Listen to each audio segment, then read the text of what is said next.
하나님께서 주시는 말씀 욥기 26장 1절에서 4절까지 말씀입니다. 욥기 26장 1절에서 4절까지 말씀 저와 여러분들 한 절씩 교독하여서 읽겠습니다. 욥이 대답하였다. 나를 그렇게까지 생각하여 주니 고맙다. 나처럼 가난하고 힘없는 자를 도와주다니. 너는 우둔한 나를 잘 깨우쳐 주었고 내 지혜를 내게 나누어 주었다. 그런데 누가 내가 한 그런 말을 들을 것이라고 생각하느냐? 너는 누구에게 영감을 받아서 그런 말을 하는 거냐? 아멘. 하나님 말씀입니다. 빌닷의 발언에 대한 욥의 답변입니다. 빌닷이 말한 것에 대해서 욥이 빌닷의 말을 받아서 이야기하는 부분인데 대화를 시작하기 전에 이 대화가 서로 얼마나 이어지게 될지 또 몰랐을 것이고 이 대화를 통하여서 서로 얼마나 영향을 주고받게 될지 심지어 얼마나 커다란 아픔을 상처를 서로에게 주게 될지도 몰랐습니다. 원래 의도는 분명 위로하기 시작해서 시작한 걸 텐데 그리고 원래 의도는 이해시키기 위해서 시작한 말일 텐데 떠올려 보면 너무 안타깝습니다. 지나고 나니까 진행되다 보니까 서로에게 전혀 다른 결과들이 마음들이 남아 있는 것이지요. 하지만 이어지는 대화를 통해서 우리 자신도 발견하게 되는 일들이 있습니다. 발견하게 되는 일들이 나도 이러지 않았을까? 앞에서 진행되는 이런 일들을 통해서 나도 이런 적 있는데 우리가 어떤 사람의 말을 통하여 그 말에 위로를 받기도 하고 그 말을 통해서 새로운 것을 깨닫게 될 경우인데 위로가 되는 상황들을 보다도 이런 말이 진행되면서 우리가 대화에서 섭섭했던 부분, 몰랐던 부분, 마음에 왜 이렇게 힘들지라고 생각했던 잘 몰랐던 이유들에 대해서 욥과 빌닷 혹은 욥과 여러 사람들이 이렇게 이야기하는 것을 보고 그때 이게 이런 마음이었구나, 이런 생각이었구나, 그리고 그 사람에게 이렇게 다가갈 수 있었겠구나, 이런 것들을 떠올려 보고 중심을 찾을 수 있게 되는 것 같습니다. 일종의 요즘 리얼리티 프로그램 이런 거 이렇게 보면 삶의 모습을 그냥 그대로 보여주잖아요. 그러니까 우리가 여러 사람들과 이렇게 이야기해 보면 그러면 서로가 더 깊이 알아가고 그래서 서로 완전히 이해하게 되고 그래서 더 좋은 관계로 해피엔딩으로 끝나는 경우들도 있지만 대부분은 많은 경우는 대화를 하고 그냥 그 대화가 계속 이어지는 경우들이 많이 있죠. 오랜 고난과 같이 오랜 안 좋은 관계들 해결하려고 노력하지만 잘 발전되지 않는 더 깊어지지 않는 관계들을 계속 오래 1년, 3년, 5년 이렇게 끌어가다 보면 그 사이에 우리는 좋다고 행복하자고 하는 이야기들이 순간순간 바늘처럼 다가오기도 하고 우리도 그렇게 이야기하고 지나가 나서 아차 싶기도 하고 또 그냥 웃자고 하는 이야기인데 죽자고 이야기하게 되는 웃자고 하는 일인데 상대방은 지금 이 사람이 같이 죽자고 하는 얘기인가 이렇게 들리는 경우들도 의외로 있더라고요. 오늘 이 욥의 말을 통해서 빌닷에게 하는 말이지만 하나님께서 우리가 이 모습을 보고 우리가 말을 할 때 그리고 우리가 사람들을 위로할 때 어떤 마음인지를 거울처럼 보게 해주시고 우리가 오늘도 많은 사람들을 만나서 이야기를 하게 될 텐데 그때 우리의 삶의 중심과 어떻게 이야기해야 하는지 그 마음을 같이 살펴보고 기도할 수 있으면 좋겠습니다. 듣는 사람의 마음에서 우리가 이야기하는 것이 참 중요하겠다고 싶어요. 오늘 욥의 표현을 통해서 1절부터 3절까지 말씀을 보면 욥이 대답하였다. 나를 그렇게까지 생각하여 주니 고맙다. 나처럼 가난하고 힘없는 자를 도와주나니 너는 우둔한 나를 잘 깨우쳐 주었고 내 지혜를 내게 나누어 주었다. 이렇게 이야기합니다. 내 지혜를 내게 나누어 주었다.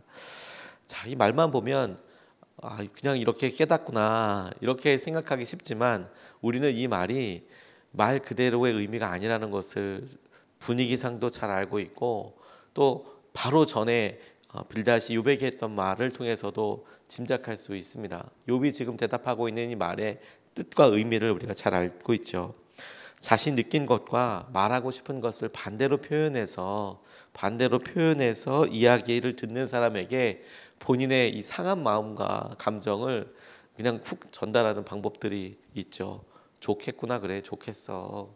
이렇게 이야기하면 말은 좋겠구나, 좋겠어인데 듣는 사람은 이게 지금 무슨 말이야? 이게 지금 좋다는 얘기야, 나쁘다는 말이야?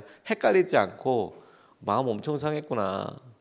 혹은 내가 뭐 좀 잘못된 건가 이게 알아듣게 되는 경우들이 많죠. 똑같은 문장과 그리고 똑같은 말을 하는데 반어법과 같이 똑같은 말과 똑같은 문장을 가지고도 얼마든지 반대의 의미를 이야기할 수 있어요.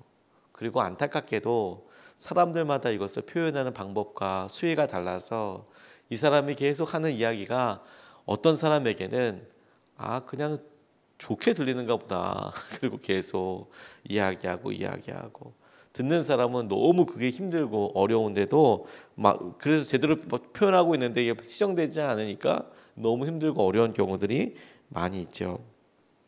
원래의 목적과 원래의 표현하기 원하는 것들, 위로하기를 원한다면 그런 다음에 항상 점검해 봐야 할 것이 뭐냐면 듣는 사람 마음에서 듣는 사람의 입장에서 시선에서 마음을 표현하고 다가갈 때 이야기를 듣는 사람의 마음이 조금씩 열리게 되는 것 같아요. 이 사람이 지금 나에게 자기가 하고 싶은 말을 막 이야기하는 건지 아니면 나를 위해서 나를 이해하고 우리를 위해서 이런 삶을 말하고 있는 것인지 이제 그것을 보는 것 아는 것이 참 중요합니다. 연극하는 사람들이 대본을 이렇게 읽을 때 그 대본이 글로만 쓰여져 있잖아요. 글로만 쭉 쓰여져 있어서 아무리 이렇게 쭉 읽더라도 반드시 서로 함께 대본을 읽는 시간을 갖습니다. 뛰어난 사람들도 배우들도 함께 리딩하는 시간을 대본을 함께 읽는 시간을 가져요. 찍기 전에 이게 어떤 의미인지 어떤 분위기인지 서로 알아가는데요. 이유가 있어요. 글로 쓰여져 있거든요. 글로 쓰여져 있어서 이게 이렇구나 대화가 진행되는 것 같지만 그걸 업으로 하는 그걸 직업으로 하는 연기자들도 실제로 읽어봐야 이 말에 있는 이게 어떻게 들리는가라는 것을 알게 되거든요. 그래서 연기를 하다 보니까 상대방이 하는 말이 이렇기 때문에 내가 이렇게 대답해야 하는 거구나라는 것을 연기자는 미리 계산하듯이 이건 이런 거야라고 흐름을 읽어가야 하잖아요. 그러니까 서로 읽고 서로 이야기하는 그 상황을 이해하는 게 너무너무 중요한 거죠. 그 사람의 입장이 어떨까?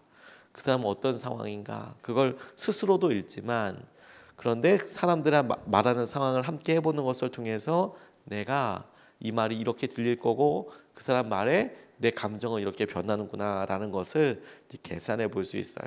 목적이 뭐냐면 이게 그 사람에게 어떻게 들리는가? 이게 다른 사람들에게는 어떻게 다가가는가? 그것 때문에 연극을 하는 사람, 영화를 하는 사람들도 준비하거든요. 그렇게까지는 아니더라도 우리가 듣는 사람에게 이것이 어떻게 들리는지, 어떤 생각인지, 어떤 분위기인지 그것을 알아가는 것이 너무너무 중요한 거예요. 미리 이야기하는 게. 아주 오래전에 글을 모르는 한 부인이 있었답니다. 하루는 객지에 나가 있는 아들이 편지를 이렇게 하나 보냈대요. 너무 반갑죠. 아들이 오랜만에 글을 이렇게 써서 보내니까 엄마가 너무 기뻐서 받았는데 근데 이 글을 읽을 줄 모르니까 지나가는 청년에게 이것 좀 읽어달라고 이렇게 부탁을 했대요. 제발 이것 좀 읽어달라고. 그 청년이 편지를 일단은 건네받았는데 오랫동안 들여다보더니 이내 눈물을 흘리더라는 거예요. 눈물을 흘리대요. 그 옆에서 읽어주기를 기다리던 부인도 이 청년이 우니까 같이 울었대요.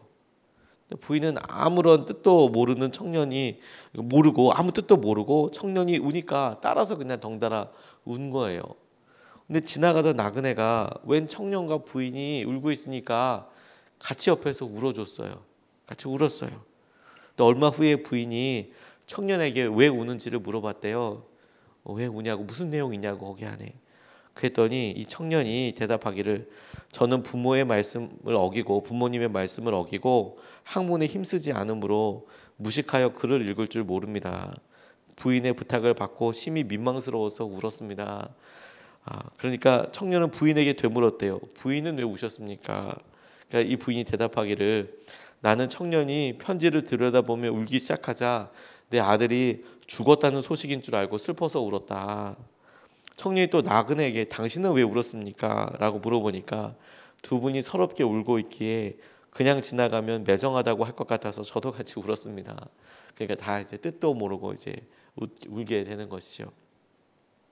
우리가 말하는 것이 어떤 의미인지 그 사람의 마음과 그 사람의 상황을 살펴서 그래서 같이 기도하고 그래서 함께 나누는 것이 너무 중요하겠다 싶습니다.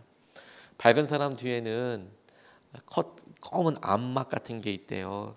마치 보석을 이렇게 보면 비싼 보석일수록 짙고 보드라운 비로드 천에 이렇게 올려놓고 그 다이아몬드면 다이아몬드, 뭐 루비면 루비, 아주 비싼 그런 보석들을 이렇게 비로드 천 위에 이렇게 고급스럽게 놔두면 더 휘황찬란하고 더 예뻐 보이게 하는 것처럼 사람들의 마음 가운데 막 밝게 와 웃고 즐기고 사람들 앞에서 막 이렇게 재밌게 해주고 그런 사람들 뒤에는 배경에는 과거에는 다른 사람들이 참 짐작할 수 없을 만큼 큰 아픔과 어려운 시기들이 많이 있어서 암막에 있는 것처럼 더 밝게 보이는 경우들도 많이 있다고 해요. 그러니 여러분 오늘 우리의 말을 듣는 사람 그 사람에게 어떤 마음인지 그 사람 내가 하는 말이 내가 어떤 의미인지 거기에 한 번 더 그 사람의 입장에서 우리의 말을 듣는 사람의 입장에서 우리가 한 번 더 마음을 써주었으면 좋겠습니다. 두 번째로 붙잡고 같이 기도하고 싶은 것은 위로를 하려면 이렇게 전달하면 좋겠다라는 거예요. 4절 말씀을 보면 그런데 누가 내가 한 그런 말을 들을 것이라고 생각하느냐? 너는 누구에게 영감을 받아서 그런 말을 하는 거냐? 누가 내가 한 그런 말을 들을 것이라고 생각하느냐? 너는 누구에게 영감을 받아서 그런 말을 하는 거냐? 이렇게 이야기합니다. 저는 사실 이 표현이 마음에 와서 되게 닿았어요. 이게 누가 하는 말이냐? 이 말 질문 하나를 가지고 참 많이 스스로 대답해 보게 됐어요. 이 말이 어떤 의미일까? 그리고 저 스스로도 사람들 대하면서 누가 하는 말이냐 이런 말을 언제 쓰나? 이 말에 대해 답변이 참 여러 가지가 있겠어요. 어떻게 누가 하는 말이냐를 가지고 지금 어떤 대답을 해야 되는 건가? 머뭇머뭇거리다가 대답해 볼 수 있겠지요. 근데 이 말씀을 묵상하면서 너는 누구에게 영감을 받아서 그런 말을 하는 거냐라는 질문이 제겐 이렇게 다르게 읽혀졌어요. 이렇게 물어지게 되더라고요. 그 말을 하는 사람은 너 자신이냐 아니면 다른 누군가의 생각과 시선으로 그런 말을 하는 거냐. 네 마음 너의 본심이냐 그게.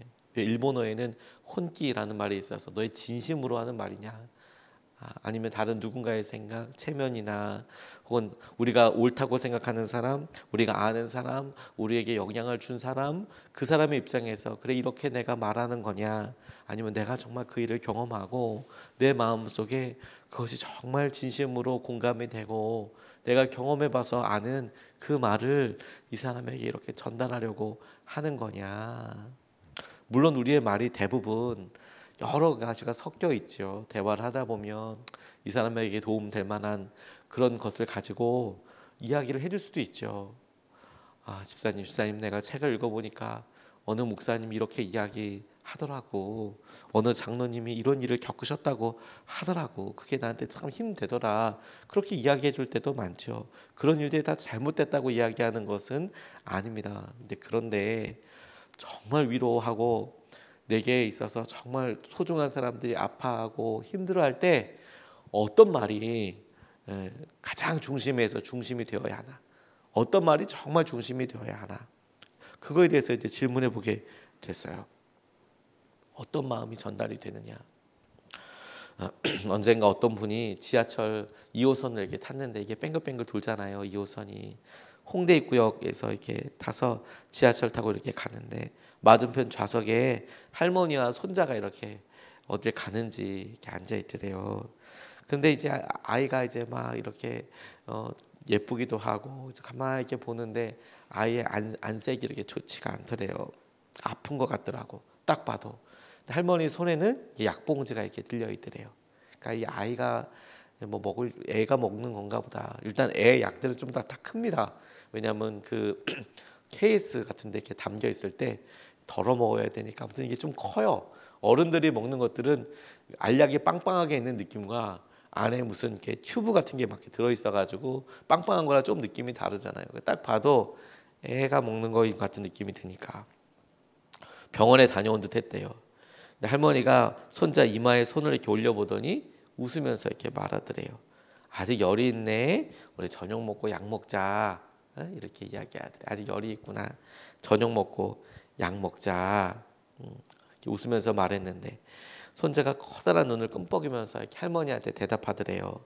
네, 그럴게요. 그런데 할머니는 내가 아픈 걸 어떻게 그리 알아요? 할머니는 내가 지금 아픈 거 어떻게 그렇게 잘 알아요? 이렇게 물어봤어요. 생각만 해도 너무 이쁘죠. 할머니, 내가 아픈 거 어떻게 이렇게 잘 알아? 이렇게 물어봤더니 그 이야기를 이렇게 질문하니까 그 앞에서 그 얘기를 듣던 분이 순간적으로 이제 머릿속에 떠오르는 거죠.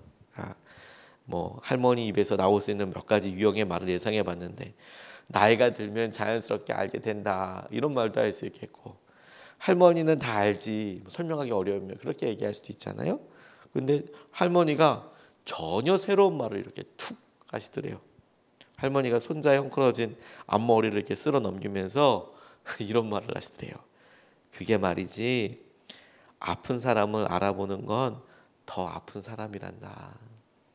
아픈 사람을 알아보는 건 더 아픈 사람을 이렇게 알아본단다. 상처를 겪어본 사람이 안다. 물론 내가 너보다 더 힘들어. 그러니까 이런 마음을 알아. 이렇게 말하자는 게 아니라 내가 그 일을 겪어보고 내가 겪어봤기 때문에 그 일에 대해서 할 수 있고 볼 수 있고 그렇게 다가갈 수 있는 것들이 다르더라고요. 그게 정말 진심이고 그게 정말 사람의 마음 가운데 이렇게 닿는 것 같아요. 저는 몇 번 설교를 통해서 부모님께서 미자립 교회에서 평생 목회하시고 미자립 교회에서 은퇴하셨다고 말씀드렸잖아요. 그러니까 제 삶에 참 많은 부분들이 정서가 어려운 환경과 어려운 가정들, 가난함 이런 것들에 굉장히 오랜 기간 동안 있었던 것 같아요. 굉장히 오랫동안 부모님이 최선을 다해서 제게 공급해 주시고 필요한 것들도 다 이렇게 하고 또 이렇게 했거든요. 그런데 뭐 사람들이 말하는 과외 같은 거 받아본 적 없고 받을 수 있는 형편이 아니었고 방학 때 당시 아주 커다란 학원들 하지만 굉장히 싼 단과 학원들 그냥 몇 군데 다닐 뿐이었고 우리 집에서 최고의 어려움과 사치 아닌 사치 하지만 꼭 필요했던 게 집이 교회 안에 있었기 때문에 독서실 다니는 정도. 하지만 그 독서실 한 달 그 끊는 거 정말 감당하기 어려워서 아주 힘들어했던 거 그런 경험들이 제게 참 많아요. 그래서 어렵고 힘든 분들 이렇게 보면 마음의 공감도 참 많이 가고요. 어렵고 힘든 교회 이렇게 보면 제가 담임했던 때 제 월급이 23만 5천 원이었을 때 한 번도 받아본 적이 없었을 때 뭐 받을 형편이 되지 않으니까 그렇게 한 달 한 달을 넘었을 때 돈이 10,000원도 없는데 아이가 아파서 보건소에 가야 할 때 그런 기분들 주사라도 하나 맞으면 10,000원 넘어가면 어떡하지라고 고민하던 때 대학교에 다닐 때 알바를 하고 힘들고 어려워서 그것 때문에 열심히 돈을 벌기도 하지만 봉투채로 다 이제 부모님께 갖다 드리면 교회에 이제 월세 내고 전기세 내고 필요한 가정의 여러 일들뿐만이 아니라 교회 일들로 다 이렇게 나갈 때 정작 저는 등록금 내야 할 때 너무 힘들고 어려운 상황들을 이렇게 직면하게 될 때 그 어떤 기분인지 잘 알아요. 하지만 감히 그런 어려움을 비싸게 겪는 분들한테 얘기도 잘하기 어렵습니다. 왜냐하면 반응이 다를 수 있으니까요. 어떤 분들은 그 일을 아픔으로 기억하고 있는 분들도 계시지만 어떤 분들은 그 일을 훌륭하게 극복해서 그래 내게 그 일이 정말 할 수 있고 어려운 거 나 그 일을 자랑처럼 넘어섰어 라고 이야기하시는 분들도 있고 하지만 적어도 그 일 때문에 아파하는 분이라면 아파하는 분이라면 그러면 가서 자랑은 아니어도 제가 느꼈던 그 마음을 그분의 마음에서뿐만 아니라 내가 느꼈던 대로 답은 이렇습니다가 아니라 나도 정말 아프더라고요. 그래 보니까 너무 힘들더라고요. 사람들이 이렇게 밥을 사주면 너무 감사하고 기쁘면서 자존심도 너무 상하더라고요. 이런 이야기를 조심스럽게 할 수 있게 되더라고요. 당신이 어떻다가 아니라 나는 그렇더라. 나는 그랬다. 나는 그래서 너무너무 감사하고 너무너무 감사하고 고맙고 동시에 내가 이렇게 되나 이렇게 살아야 하나 라는 마음도 들어서 그래서 어렵고 힘든 분들 도와줄 때 혹시 도울 수 있다면 최대한 더 마음을 생각하고 힘들 수도 있겠더라. 힘들 수도 있겠더라. 받아보니 힘들 수도 있겠더라. 그런 생각도 최대한 해보고 제 마음과 제 고통을 나눌 수 있도록 하는 것이 그게 주님이 우리에게 원하시는 것과 우리에게 고난을 통해서 귀하고 선하게 쓰시는 방법이 아닐까 싶습니다. 말이나 정보를 전달하는 게 목표가 아닐 거예요. 우리의 말의 최종 목표는 내 생각을 이 사람에게 명확하게 알려주는 게 목표가 아닐 거예요. 마음과 삶을 나누고 주님 안에 은혜를 함께 누리게 되길 기도합니다. 하나님께서 우리를 붙잡아 주시고 우리를 인도하여 주시고 우리 가운데 함께하여 주시고 그래서 우리 가운데 주님께서 역사하시고 은혜를 더하여 주시는 것을 우리가 분명히 알 수 있도록 누릴 수 있도록 그렇게 주님을 의지하고 바라볼 수 있으면 좋겠습니다.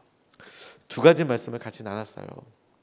오늘 위로를 하려면 욥이 빌닷의 말에 반응해서 툭 이야기하는 장면에서 그가 마치 꼬아서 이야기하듯 반어법으로 이렇게 이야기하는 걸 통해 보니까 듣는 사람의 입장에서 이야기하는 게 너무 중요하더라. 듣는 사람의 입장에서 어떻게 들릴지. 두 번째, 위로를 하려면 내 마음에 여러 드는 좋은 생각도 좋은 사람의 말도 있겠지만 내 안에 내가 나의 고통과 나의 아픔을 나의 생각을 나의 진심을 나의 삶을 그렇게 나눌 수 있으면 좋겠다. 두 번 나눠서 같이 기도하겠습니다. 첫 번째로 같이 기도하고 싶은 것은 말할 때 지혜를 주셔서 듣는 사람을 이해하고 사랑하게 해달라고 기도하겠습니다. 말할 때 지혜를 주셔서 듣는 사람을 이해하게 하시고 그리고 사랑하게 하십시오. 그 사람을 하나님 내가 그 사람 하나님께서 함께 하시는 것대로 만나게 하여 주셨는데 이해하게 하여 주시고 사랑하게 하여 주시고 하나님의 은혜와 마음을 누리도록 아버지 이렇게 인도함 받게 하여 주시옵소서. 우리가 첫 번째로 같이 기도하겠습니다.